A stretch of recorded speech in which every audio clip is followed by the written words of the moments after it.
The only 3 dumbbell exercises you need to grow your biceps. Perhaps you have already tried countless variations of straight bar curls, concentration curls, or even some machine at the gym. Yes, in fact, this is a common mistake. In general, there is nothing wrong with varying your workout, but there is a reality that we often ignore.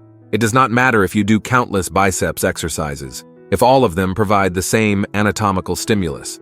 That is why in this video you will see how you can perform a complete workout using only dumbbells and 3 simple exercises, each focused on a different portion of the biceps, but which together form a powerful combo. And that is why, first of all, you need to understand in a simple way how the biceps work and which muscles compose this region of the arm.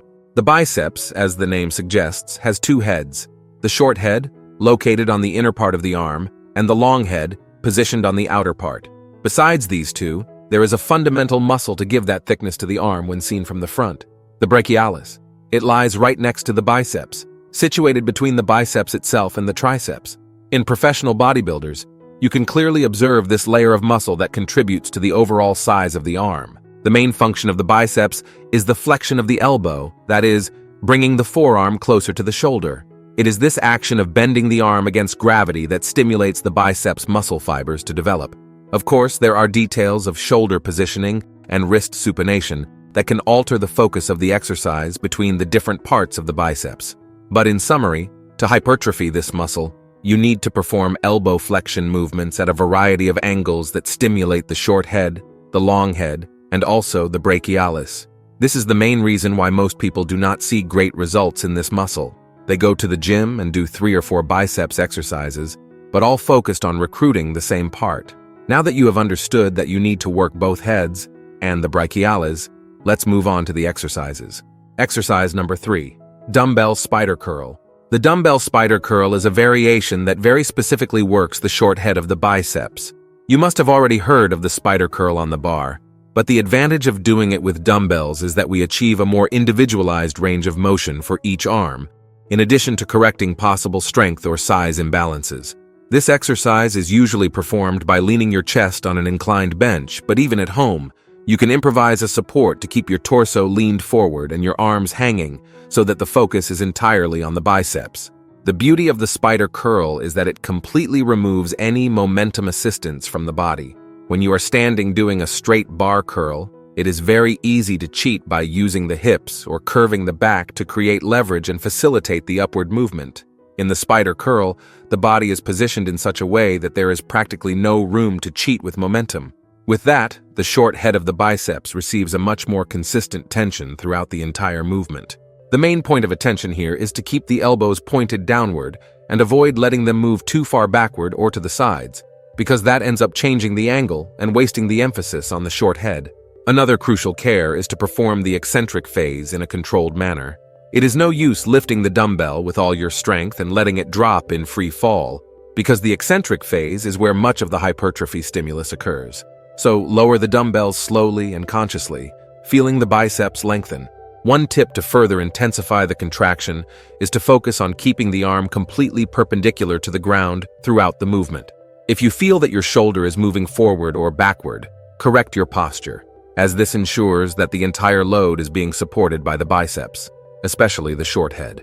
In terms of wrist positioning, many people prefer to start with a neutral grip, and as they lift, slightly supinate the hand to emphasize the final contraction of the biceps. This can be done in the dumbbell spider curl without any problem, as long as you maintain alignment and stability in the wrists to avoid overload. Still on the subject of overload, using dumbbells allows each arm to work independently.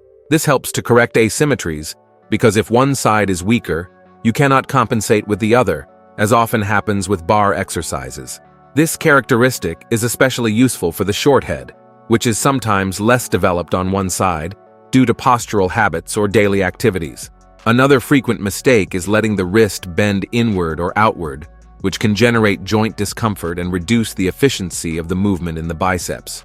It is essential to keep the wrist firm and aligned with the forearm without sacrificing a good trunk posture, as any exaggerated deviation can take the focus off the short head and make the exercise less effective. Exercise 2. Dumbbell incline curl. Now, let's focus on the long head of the biceps. which is on the outer part of the arm and is responsible for that peak appearance when the muscle is contracted. The dumbbell incline curl is a classic exercise precisely because it positions your arms a little behind the torso, generating extra stretch in the long head. This happens because the long head crosses the shoulder joint, so when you bring the arm back, you increase the tension in that part of the biceps. To perform the incline curl, you normally sit on an inclined bench, adjusted to around 45 to 60 degrees, and let your arms naturally fall alongside your body. This positioning prevents your shoulders from helping at the beginning of the movement, as you will start with the elbow extended and the biceps well stretched. The secret is not to allow your arm to move forward while you begin the flexion. A very common mistake is to start the incline curl by already projecting the shoulder forward, which shifts part of the tension to the anterior deltoid instead of keeping it on the biceps. The great trick here is to feel the muscle being stretched before generating the force for the curl. This activates a greater recruitment of fibers in the long head throughout the entire upward movement. Many people also err by simply bending the elbow and letting the shoulder move at the very beginning of the movement. Ideally, you should keep the elbow still until you are roughly halfway through the range of motion, which means close to 90 degrees of elbow flexion. Only then, if necessary, may you allow a slight forward movement of the elbow, but without exaggeration, to achieve a more complete contraction of the biceps. This detail makes all the difference, because if you anticipate the movement of the elbow, you lose that initial stretch that so strongly stimulates the long head. I do not even need to repeat about the eccentric phase. The incline curl tends to provide excellent mechanical tension, a sign that you are well recruiting the muscle fibers. Another remarkable advantage of this variation is the postural awareness. Sitting on the inclined bench, you become more stable, which helps you concentrate almost exclusively on the biceps. And once again, with dumbbells, each arm works independently, correcting any imbalances. If one arm is weaker, it cannot steal the strength from the stronger arm. To intensify the exercise, you can add a slight supination of the wrist at the top. Some people start the incline curl with a neutral or semi-supinated grip, gradually turning the wrist during the upward movement. This small change in the angle of the wrist can further increase the final contraction of the biceps. Just be careful not to overdo it and end up straining the wrist. The transition should be smooth and comfortable. An important warning: if you feel pain in the shoulders when doing the incline curl, check if the angle of the bench is not too low. If the bench is practically flat, the tension on the shoulders may be elevated. In addition to reducing the efficiency of the exercise, adjust the incline to a degree that allows the biceps to stretch without excessively straining the shoulder joint. It is also essential not to relax the scapulas. Keep your back in contact with the bench and your spine neutral, without arching or excessively bending the lower back. At the end of each repetition, return the arm to the initial position with control, feeling the biceps stretch again. If you do everything correctly, you will notice how much this exercise heavily targets the long head, bringing a greater peak sensation to the biceps. Furthermore, the dumbbell incline curl is known for developing strength and joint stability in the elbows and shoulders, since you work in a position that demands a lot of focus. And for those who think that this exercise only works the long head, it is important to note that the short head also participates in the movement, but to a lesser degree. However, the greater emphasis, without a doubt, falls on the long head. Before we continue to exercise one, please do not forget to subscribe to the channel, because in times when many spread rubbish on the internet in exchange for money, having constant access to correct and science-based information is what will make you progress in the long term in the world of bodybuilding. Exercise 1. Hammer curl with slow negatives. Closing our trio of exercises, we have the hammer curl, with emphasis on the brachialis. The brachialis is that muscle located between the biceps and the triceps, and when well developed, it gives the arm an even more robust appearance when seen from the front. Many people underestimate the importance of the brachialis, but it is truly responsible for pushing the biceps upward, contributing to that thick arm look so many desire. In the variation with a hammer grip, your palms face each other throughout the movement. This simple detail already changes the recruitment angle of the biceps and activates the brachialis more. The version with slow negatives increases the stimulus even further, because the brachialis works hard during the eccentric phase and adapts by growing in volume and strength. To perform it, you can stand or sit, holding one dumbbell in each hand, with your hands in a neutral position. The elbow flexion is maintained in that same alignment throughout the movement. What differentiates this exercise is the emphasis on deceleration during the descent. After lifting the dumbbell to approximately shoulder height, you will return to the initial position in a very controlled manner, counting from 3 to 4 seconds until the arm is extended again. This is the moment when the brachialis is severely recruited, as it has to work to slow down the movement. If you want to further increase the intensity, you can include a small pause in the middle of the descent. For example, when lowering, stop for 1 second when the elbow is at approximately 90 degrees, and then continue until the arm is completely extended. This technique increases the time under tension, which is especially effective for activating both the brachialis and the biceps in general. When doing the hammer curl, many people make the mistake of leaning the body backward to cheat on the upward movement, or swinging the elbows too far forward. The correct approach is to keep the torso firm, the abdomen contracted, and the elbows close to the body, without letting them escape forward or to the sides. This way, you ensure that the effort remains in the arm, specifically in the brachialis. The hammer curl with slow negatives also helps to develop strong forearms, as the neutral grip demands a lot of wrist and forearm stability. So, besides strengthening the brachialis, you also gain a firmer and more resistant handshake. For those who like to train for functional strength, this exercise is a real treat. In addition to hypertrophy, this variation is excellent for those seeking a more balanced arm. While the heads of the biceps gain prominence in most exercises, the brachialis sometimes takes a back seat. By emphasizing it, you create a more harmonious look and improve the ability to generate strength in pulling movements that involve elbow flexion. In other words, you will not only have a bigger arm, but also one that is more functional in various sports and daily activities.